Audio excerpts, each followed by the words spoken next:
ইরানে হামলা করা যতটা সহজ ভাবছেন ট্রাম্প ততটাই কঠিন করে রেখেছেন খামেনি। এইসব বিষয়ে খামেনি সহজে মুখ না খুললেও স্যাটেলাইট চিত্রে প্রকাশ পাওয়া কিছু ছবি দেখে ট্রাম্পকে হামলা থেকে বারবার সরে যেতে বলছে আমেরিকার কিছু গোয়েন্দা প্রতিষ্ঠান। তারা বারবার ট্রাম্পকে সতর্ক করে বলছে, ইরানে হামলা করলে যতটা ক্ষতি হওয়ার আশঙ্কা করা হচ্ছে তার থেকে 10 গুণ বেশি ক্ষতির সম্ভাবনা রয়েছে মধ্যপ্রাচ্যে থাকা মার্কিন ঘাঁটিগুলোর উপর।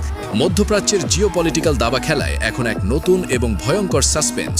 মার্কিন বোমারু বিমানগুলো যখন হামলায় নামার অপেক্ষায়, ঠিক তখনই মাটির নিচে এক অভেদ্য অদৃশ্য দুর্গ গড়ে তুলেছে তেহরান। ফেব্রুয়ারি 2026-এর একদম এক্সক্লুসিভ স্যাটেলাইট ইমেজ বলছে, পারচিন মিলিটারি কমপ্লেক্সে তালেঘান 2 নামের গোপন স্থাপনাতে বিশাল কংক্রিটের শিল্ড আর মাটির আস্তরণে সম্পূর্ণ ঢেকে ফেলা হয়েছে। আকাশ থেকে দেখলে মনে হবে শুধুই বিরান ভূমি। ইস্পাহান নিউক্লিয়ার কমপ্লেক্সের টানেলের প্রবেশমুখগুলো পুরোপুরি বন্ধ করে দেওয়া হয়েছে স্পেশাল ফোর্সের রেইড ঠেকানোর জন্য।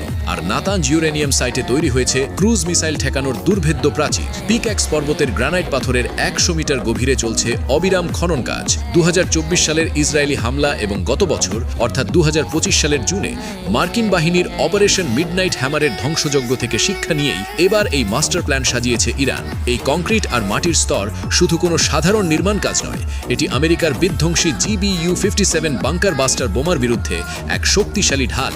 জেনেভায় যখন পরমাণু আলোচনা থমকে আছে, ঠিক সেই অমূল্য সময়টুকু কাজে লাগিয়ে নিজেদের ইউরেনিয়ামকে সুরক্ষিত করেছে তারা। এমনকি চীনের সাপ্লাই চেনের সহায়তায় সলিড ফুয়েল মিসাইল বেসগুলো মেরামত করে এক ভয়ঙ্কর অফেন্সিভ প্রস্তুতি নিয়ে রেখেছে তেহরান। ইরানের সুপ্রিম ন্যাশনাল সিকিউরিটি কাউন্সিল সাফ জানিয়ে দিয়েছে, তাদের মিসাইল সিস্টেম কোনোভাবেই আলোচনার বিষয় নয়, এটি রেড লাইন। এই ফর্টিফিকেশন দেখে রীতিমতো ঘাম ছুটছে তেল আবিব ও ওয়াশিংটনের।